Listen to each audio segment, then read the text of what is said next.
이곳 강남 캠퍼스와 함께하는 10분의 기적 시간입니다. 자, 오늘은 계약 성립 부분 그리고 동시행 항변권 이 부분 테마 정리하도록 하겠습니다. 자, 계약 성립이라는 것은 청약자와 승낙자 두 사람의 의사표시에 합치가 이루어진 것을 계약 성립이라고 하고요. 그 계약 성립의 패턴에는 세 가지 패턴이 있는데, 하나는 청약과 승낙 두 의사표시가 모여서 합치가 돼서 이루어지는 형태 하나, 두 번째는 청약이 우연히 딱 서로 교차돼서 이루어지는 교차 청약, 세 번째는 승낙이라는 의사를 말로 하지 않고 뭐로 행동으로 실현하는 의사 실현, 세 가지 패턴이 있겠습니다. 자, 먼저 청약과 승낙에 의한 계약 성립 이 부분 만나보도록 할 텐데요. 첫째, 청약은 구체적이고 확정적인 의사표시를 청약이라고 합니다. 따라서 금액을 그 다음에 매물을, 매매 목적물을 특정을 해서 제한을 해야 청약이 되는 거죠. 따라서 이 빌라를 7억에 사라. 금액 정해졌죠? 빌라 401호를. 이게 청약이 되는 거죠. 반면에 청약의 유인은 금액을 정하지 않고 빌라 사세요 401호. 그죠? 이를 청약의 유인이라고 그런다. 따라서 청약은 구체적이고 확정적인 의사표시가 있을 때 청약이라고 합니다. 구별할 것은 청약의 유인은 다르다. 금액을 제시하지 않고 상대방을 흥정에 끌어들이는 모든 행위를 청약의 유인이라고 합니다. 가령 모델하우스를 이렇게 견본주택으로 보여주는 것, 이것도 끌어들이는 거죠. 네. 이는 청약의 유인에 해당됩니다. 두 번째, 청약의 상대방.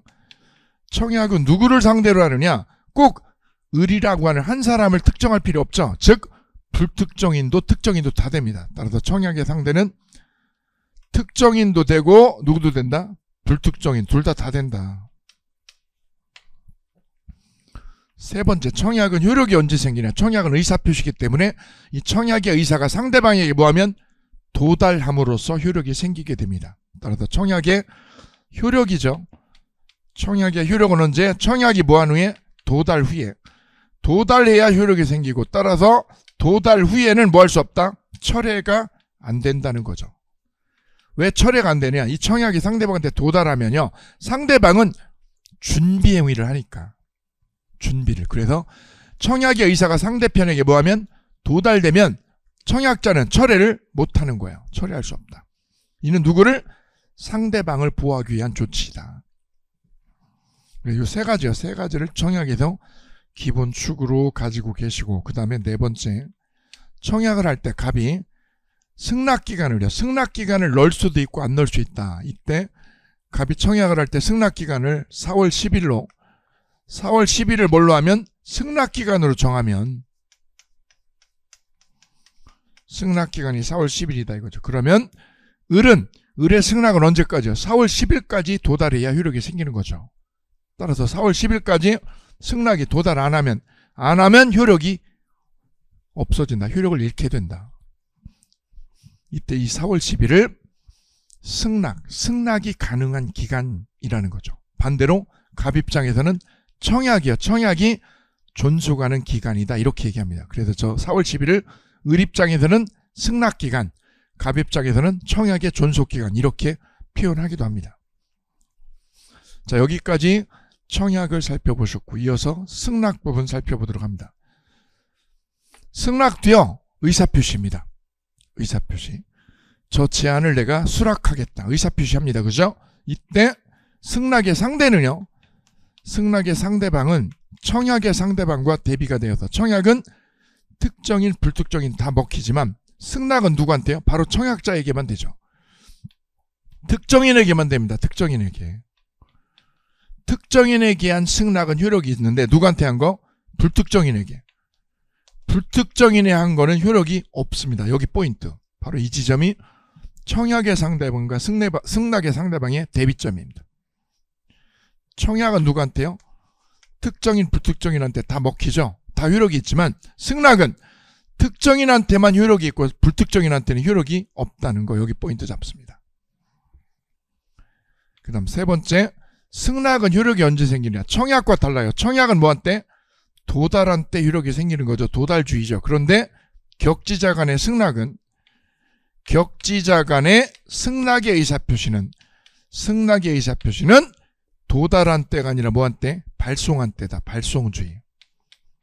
발송한 때 효력이 생깁니다. 따라서 을이요, 저 빌라 401호를 사겠다고요. 7억에 사겠다고 의사표시를 발송했다. 4월 4일날. 4월 4일날 발송했는데 이게 언제요? 4월 9일날 도착했다. 그러면 도달한 날이 아니라 뭐한 날? 발송한 4월 4일날 계약이 성립합니다. 발송주의다. 그래서 꼭 기억할 거. 격지자 간의 승낙은 발송주의. 이렇게 꼭 기억해 주십니다. 이게 민법 531조 법 규정입니다. 그죠? 그 다음 네 번째, 이 승낙을요. 승낙을 할 때 그대로 승낙을 하지 않고 금액을 낮춰가지고요. 변경을 해서 승낙을 했을 때. 뭐를 해서? 변경을 가한 승낙 있죠. 변경을 한 승낙. 7억이면 안 사고 내가 6억이면 살게. 변경을 해서 승낙을 했죠. 그죠? 아니면 승낙을 했는데 승낙기간이 4월 10일인데 승낙기간을 오버해버렸다. 이를 연착된 승낙이라고 부르죠. 연착했어요. 4월 10일보다 한 3일. 둘 다 이거 뭘로 봐요? 다 새로운 청약으로 본다. 무슨 청약으로? 새로운 청약으로 취급합니다. 새로운 청약을. 따라서 을이 7억이 아니라 얼마? 6억에 샀게. 그러면 얘가 승낙자가 아니라 뭐예요? 얘가 청약자로 위치가 뒤바뀌는 거예요. 그럼 얘가 청약을 새로 한 거야. 그죠? 6억에 산다고. 그럼 갑이 뭐 할 때? 승낙을 해줘야 계약은 체결이 되게 됩니다. 오케이. 자, 그 다음 조심할 거는 갑이 청약을 할 때요. 뭐라고요? 4월 30일까지요. 4월 30일까지 너가 해답이 없으면, 해답을 안 하면 계약은 체결된 거로 간주하겠다. 이렇게 갑이 을에게 통보했다.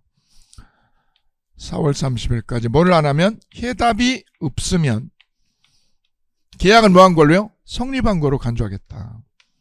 너하고 나하고 이 빌라 계약이 뭐 한 걸로? 성립한 거로 뭐 하겠다? 간주하겠다라고 갑이 어떻게 했다? 갑이 일방적으로 을에게 통보를 했다.